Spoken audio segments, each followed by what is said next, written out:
Opening statements in the trial of actor Jussie Smollett began today in Chicago. The Empire star faces felony disorderly conduct charges over an alleged fabricated attack in January of 2019. According to court documents, Smollett knowingly made false claims to law enforcement about being a victim of a homophobic and racially motivated assault. The prosecution opened the trial charging that Smollett's actions were not just criminal, but despicable and denigrated victims of actual hate crimes, while the defense contested that Smollett was a victim of a real crime and a victim of a tremendous rush to judgment. The foundation of the prosecution case against Smollett will be the testimony of two siblings that he allegedly paid $3,500 to stage the attack.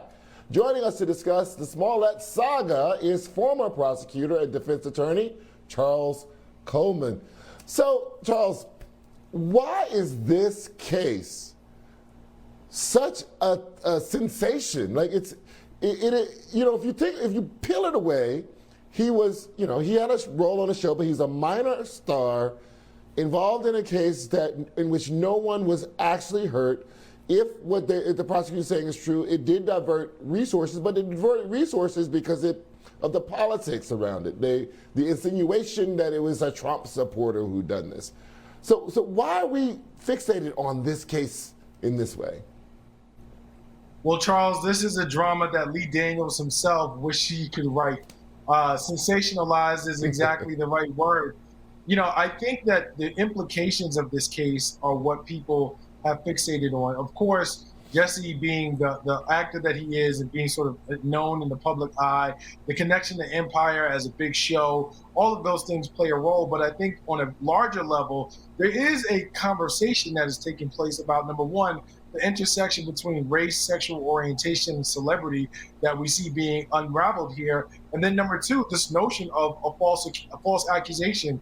We in society live in a space where hate crimes are taken very seriously. Hate crimes against marginalized groups like gay people, like black people are taken very seriously. And so this notion that Mr. Smollett exploited his fame and his sexual orientation and his race ultimately for his personal gain is something that people are paying very close attention to.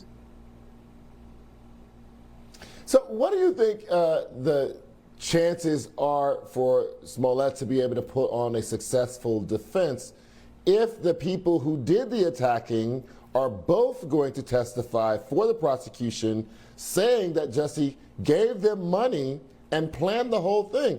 And the defense is not even saying that the money did not change hands. They're just saying they gave it to these guys for nutrition and working out or something.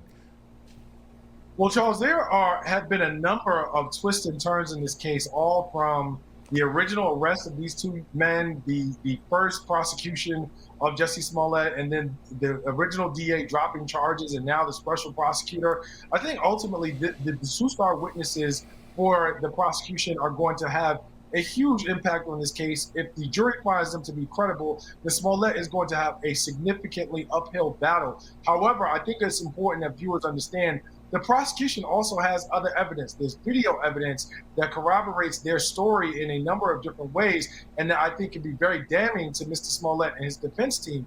I think he's going to have a lot of challenges, not only with respect to trying to get their credibility around the star witnesses damage, but then also how do you overcome the actual physical evidence that the prosecution has ready on the stand that they talked about. They talked about video that they have. They have the return checks. This wasn't even a cash exchange. And so all of these other things are not looking good for Smollett ultimately being able to defend himself in this case.